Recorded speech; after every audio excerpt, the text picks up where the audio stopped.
어렵게 만나서 이렇게 결혼을 하려고 했는데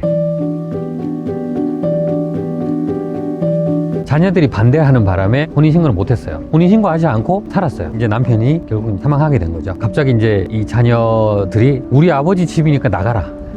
안녕하세요. 푸른날 채널의 최동훈 변호사입니다. 사실혼 배우자의 상속 문제에 대해서 오늘 얘기를 한번 나눠볼까 하는데요. 사실혼 배우자가 상속권이 있는가, 아니면 배우자가 사망했을 때 사실혼 배우자는 사망한 배우자 명의로 된 집에서 나가야 되는가, 이런 거에 대해서 한번 얘기를 나눠보도록 하겠습니다. 블로그 사례 재혼한 부부가 있습니다. 재혼은 했는데 혼인신고는 하지 않았기 때문에 사실혼 부부였고요. 10년 정도 사실혼 관계를 유지하고 동거하고 있었습니다. 이 남편은 전 부인하고 사별을 했고 시리에 빠져 있다가 사실혼 관계에 되는 이 부인을 이제 만나서 이제 결혼을 하게 된 건데요. 이 부인도 전 남편하고는 이혼을 했습니다. 전 남편이 이제 가정폭력 문제가 있어서 이혼을 하고 지금의 이제 사실혼 남편을 만나게 된 건데요. 두 사람이 다 이제 아픔이 있었죠. 그래서 어렵게 만나서 서로의 처지를 잘 이해하면서 이렇게 결혼을 하려고 했는데 자녀들이 반대하는 바람에 혼인신고를 못했어요. 자녀가 이제 2명이 있었는데 아버지가 혼인신고 하겠다고 하니까 부인을 찾아와서, 아니 당신이 뭔데 결혼하려고 하느냐, 이 늙음하게 우리 아버지 재산 노리고 결혼하려는 거 아니냐, 이런 막 모진 말을 하니까 이 부인은 재산 노리고 들어온 거 아니다 라고 얘기하면서, 그럼 내가 진정으로 무슨 생각으로 들어왔는지 내 진심을 한번 봐라 그러면서 혼인신고하지 않고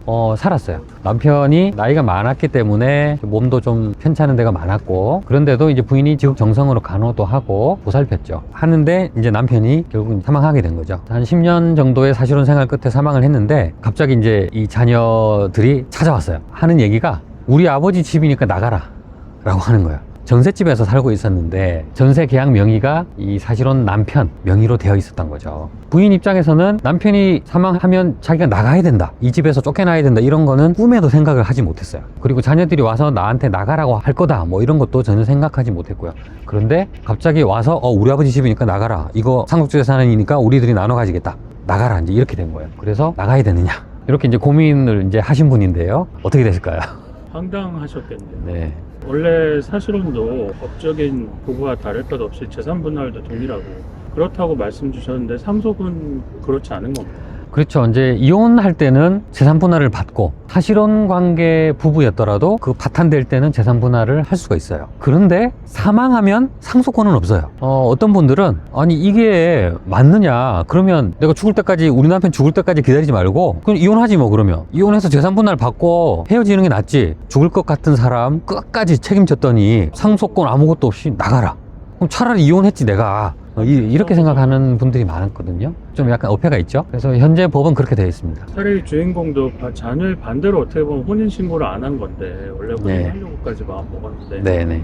이분은 어떤 대안이 있는 건가요? 이 상속권 없는 배우자를 보호하기 위해서 할 수 있는 게 뭐가 있을까? 완벽하게 보호는 안 됩니다, 사실. 하지만 이제 몇 가지 생각해 볼 수 있는 제도가 있는데, 첫 번째는 상속 재산 분여 제도라는 게 있어요. 남편이 사망했는데 그 남편이 남긴 재산을 나도 좀 달라, 분여해 달라, 나누어 달라, 이제 이렇게 요구하는 게 상속 재산 분여 제도거든요.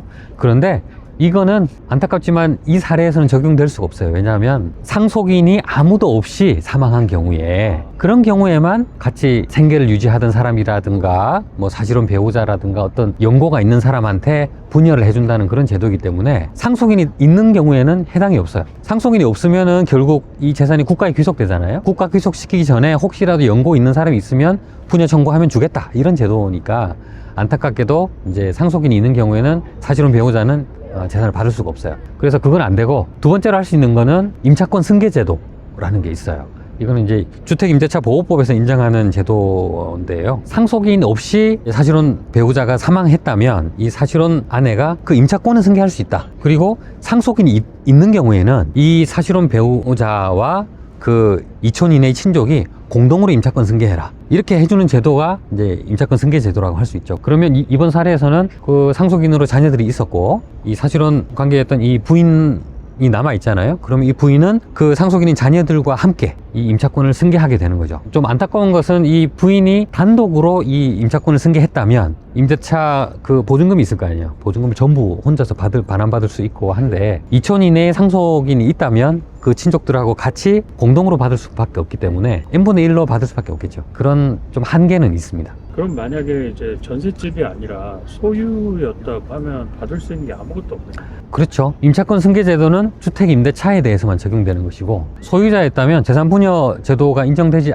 않는 이상은 받을 수 있는 방법은 없습니다. 그래서 어떤 분들은 좀 무리해서라도 막판에 이제 뭐 남편이 좀 위독하다 이런 걸 알게 되면 혼인신고를 하시는 경우가 많아요. 이제 병원에서 혼인신고 하시는 거죠. 휠체어 몰고 나가서 잠깐 혼인신고하고 들어오는데, 이제 그런 사례가 많다 보니까 나중에 이제 그런 사례에서 또 아버지 돌아가시고 나면 자녀들이 또 무슨 주장을 하냐면, 아버지가 강제로 뭐 데리고 가서 강제로 혼인신고를 했다, 아니면은 아버지가 의식불명인 상태인데 위조해서 뭐 서류를 위조했다, 혼인신고 서류를 위조했다, 이건 제대로 된 혼인신고가 아니다, 이런 주장을 많이 하더라고요.